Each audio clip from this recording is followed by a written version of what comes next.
And it's time for another alcohol-free beer review. Yes, not one of the alcohol-free lager taste test championship matchups.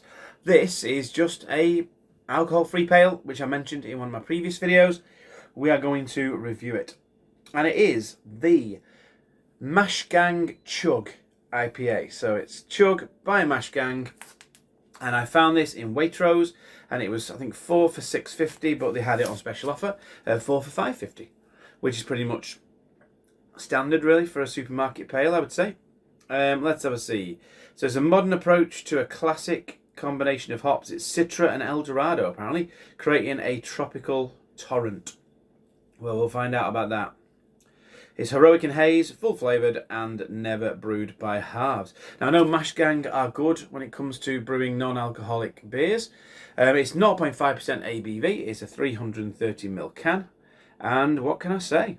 No sugar, 0 sugar as well, which is good because you don't want to be cutting out your alcohol but increasing your sugar intake, do you? So it's nice that we can do both and be nice and healthy. So let's crack the can and get pouring, because I'm looking forward to this. Mash Gang, I've had Mash Gang beers before now, and I've been impressed. So let's get a decent amount in there. Let's go to about there. So we've got a bit of swilling room, and then we can get a bit of a head going when I do the thumbnail. So let's have a little look at it. It is hazy. It is a lovely pale colour, actually, with perhaps a touch of amber in it. Got a bit of a head on there. It's not retaining it particularly amazingly, but alcohol-free beers very rarely do. But we're getting a bit of a wispy head there, which is kind of remaining, really. It's not going as quickly as some do. But I'm excited to see this. I want to see whether it tastes, whether it's going to fool me into thinking it might be one with alcohol in it. Whether we're getting flavour, whether it's refreshing, whether it's something that I would buy again. So, yeah, that head really is kind of disappearing, but let's get a nose on it. So here we go. Oh, that's nice. That is a nice nose. That's nice and dank. And fruity. Dank and fruity is the nose I'm getting on that. Yeah, a little bit oaty as well. Yeah, it's got quite an oaty nose on it, actually. A little bit creamy. But that just smells like a pale. That just smells like a normal pale. It does not smell like there's anything wrong with it, anything different about it. Just putting that up to my nose, that could be 5-6% that, just from the nose. But it is, it's a lovely little bit of a dankness, a little bit of a pepperiness. Getting that orange and mango. A little bit of peach, stone fruit. It really smells really nice. It's got just that right amount of dankness, just that right amount of pepperiness. Oh, that smells delightful. I can't stop smelling it. It smells so good. I am really impressed, actually. That's not something I would have expected from an alcohol-free pale. So, but getting them to smell nice is one thing.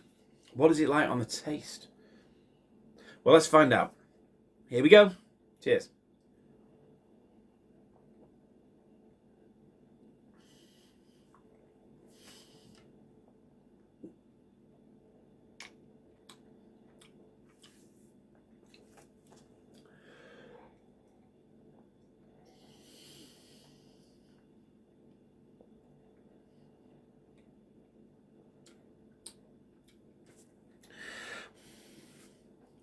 So, not going to lie, it is noticeably thin on the body.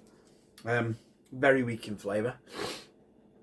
But the flavours I'm getting are nice. There's a nice bitterness. Getting some of those fruity flavours. It's a little bit dry, it's a little bit peppery.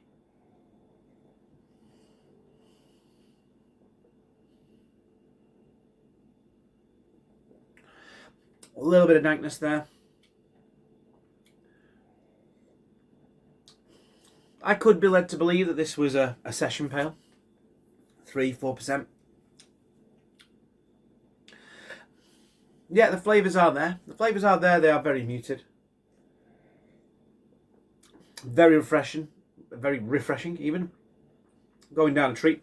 Puts me in mind a little bit of the hazy Saint. Let's finish it off. Let's get the rest of that in there. Puts me in mind of the Hazy Saint. Very similar flavour profile, I reckon.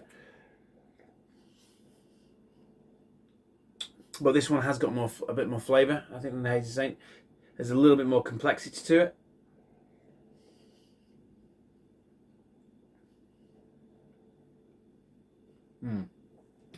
Medium carbonation, and if you really search for those flavours, you're getting those lovely flavours from the hops. You're getting the pepperiness, you're getting the stone fruit, you're getting lovely dryness.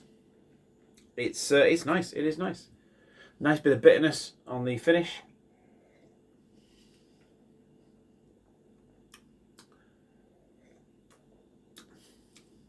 It's nice and pleasant. And in some circumstances, I might actually buy that over a session pale. Some session pales are noticeably thin. Why would I get one that's 4.3% when I can get one that's 0.5%? Is what I say. Yeah, that is not bad at all. That is one of the better ones. I'm glad I tried it. It is impressive. There you go. Mashgang Chug. It's available at Waitrose. It's in 4-packs. It's really reasonably priced. And it's not a bad pale. Not a bad pale at all. Yeah, it's got them flavours. It is muted. Don't be expecting anything to hit you in the face with flavour, because it's certainly not doing that. But I'd say for a substitute for a session pale, let's say you want let's say 4 of them out in the garden or something like that, but you still want to drive afterwards, then that would really go down a treat. That I'm certainly going to get these as well as my other. It's nice to have some alcohol-free beers, I think, to add to your repertoire of other ones, just to cut down a little bit. I think this one could easily go as part of my standard beers, as it were, standard pales. And then when I've had a couple and I want to have a bit of a breather, I'll have one of these. So there we go. I think there's a place for it. I think I certainly wouldn't give up proper beer completely and switch to these kind of things full time, but there's a place for it. That's all I can say. It's nice, it's drinkable, it's decent. There you go. Try it for yourself. See what you think. Till next time, have a good one.